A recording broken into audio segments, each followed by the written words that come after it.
Good afternoon, everyone. You've seen the beautiful pictures.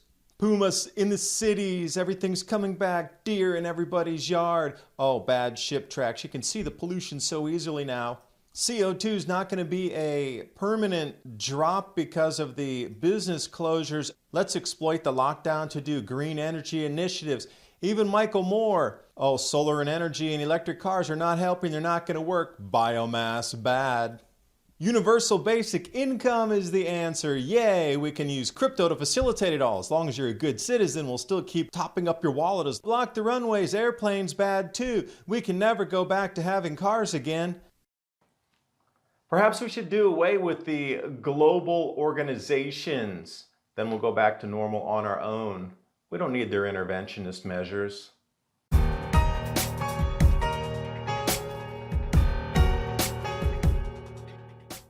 Well, that's a first. The FDIC posting a video on YouTube urging Americans to keep your money in the banks. And it looks like the banking system could be in for a 10 times larger shock than the housing meltdown in 2008. And it's quirky that if it was such a stable financial system, the FDIC wouldn't need to say a word. With this much inflation on the way, only one investment stands out: gold. Patriot Gold Group has no fee for life IRAs where your IRA or 401k can be in physical gold or silver. At Patriot, you work directly with an owner and avoid paying absurd broker fees. Call today or request a free investment kit. PatriotGoldGroup.com. The link's in the description box below. And how many stories have we seen again and again? The canals of Venice are becoming so clear, they're running clear. Look how much we destroyed nature. It's coming back so quickly. Animals congregating in our yards. 4 deer for every family. Animals returning to their natural habitat. Look at the puma in Santiago, Chile. Oh, breathtaking. We destroyed nature. The penguins in South Africa, the cute little things. We love them. Wild boars scavenging in Israel. Wait a second.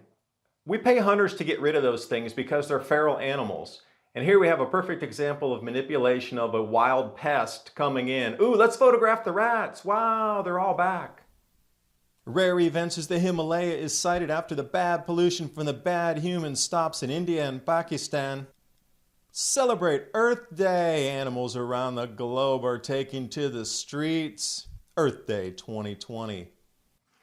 And this is a disingenuous photo because if you've ever been to Kruger National Park or Umfolozi, any other parks across in South Africa, lions are on the road all the time. They sleep 20 hours a day. You can lounge right along with them. You can pull right up to them, almost snip them and pet them on the nose. That's how lazy they are, unless they're hunting. So for this to say, oh, the lions are on the roads, disingenuous at best. I encourage you to look at photos about safaris and see how many lions are chilling normally anyway. Good call though, Earth Day, good one. And the headlines across the planet taking advantage of the lockdown saying, look, humans are no longer needed. Earth Day, the Earth's recovering. Look, monkeys are even on the motorbikes in India. Wow. Let's zoom in on that photo. I am saying bad monkey terrorizing the motorbike driver.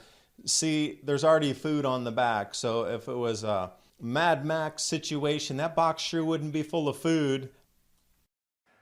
And any of you have been to India, you know how bad these monkeys are, especially if you're in Jaipur heading out to Pushkar in the west there in Rajasthan.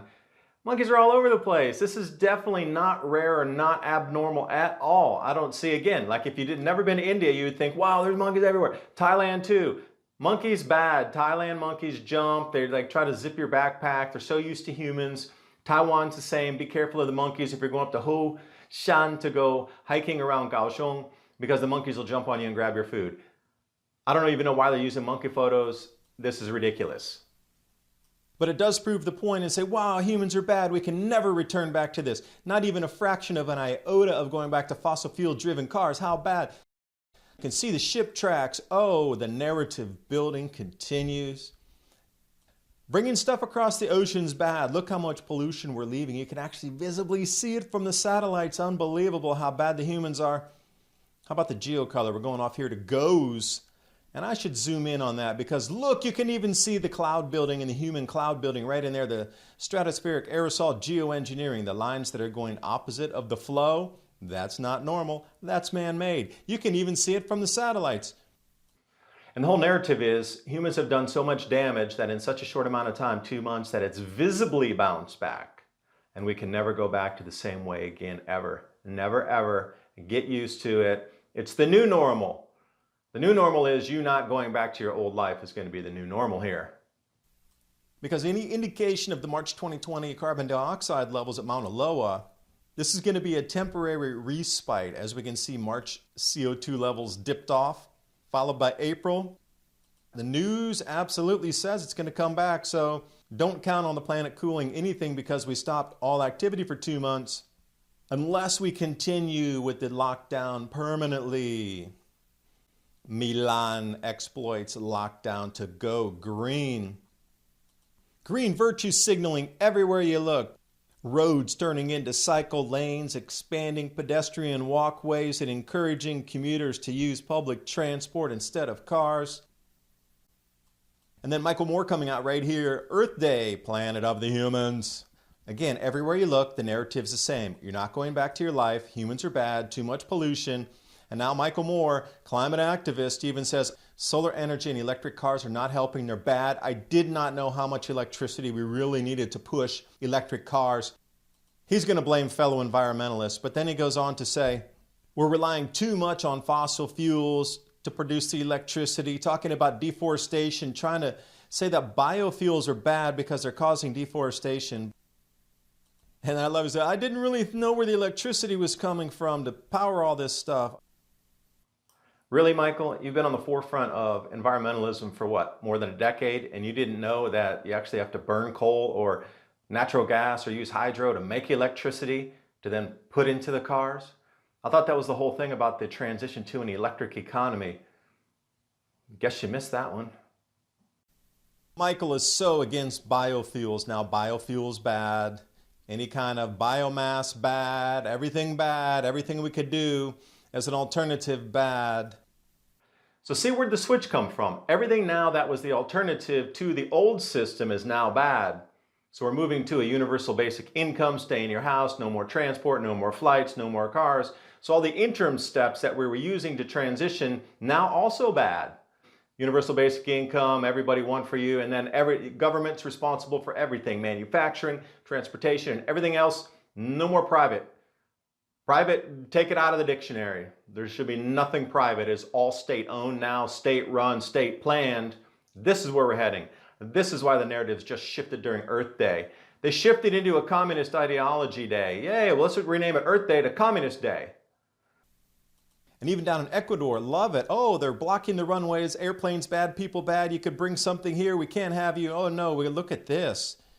They're trying to land an aircraft and whoa, we're almost out of fuel, but you guys are blocking the runway. In Guayaquil, going back to a very local, decentralized economy. Now let's rethink wages for evolving markets, universal basic income. No more jobs? No problem, we'll just print the money.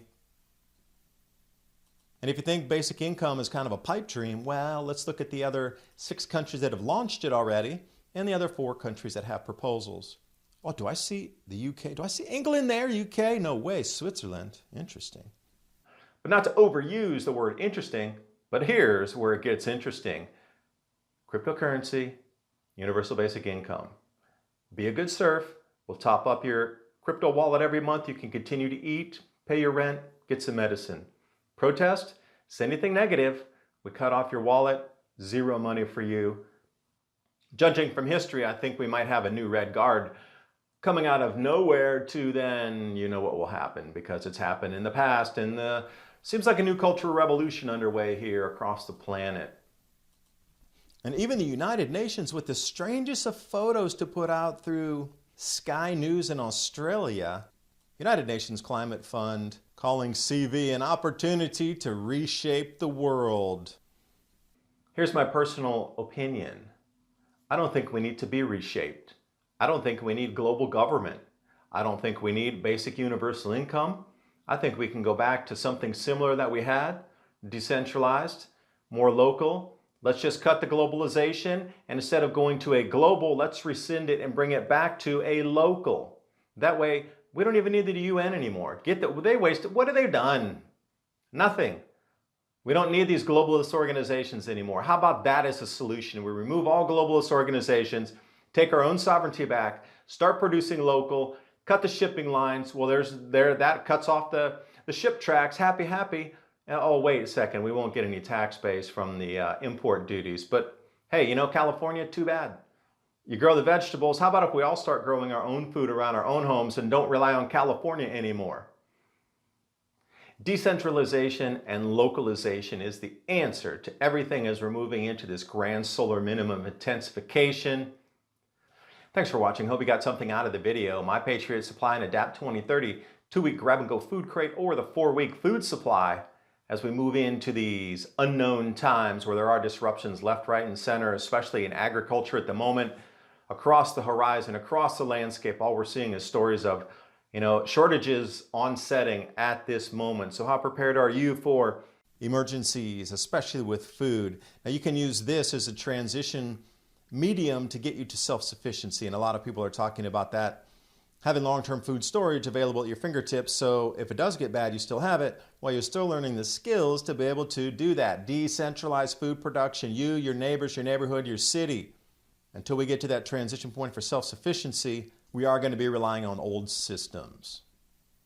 The link's in the description box below, and it's another way to support the Adapt 2030 channel. I thank you so much, and I'll see you next time.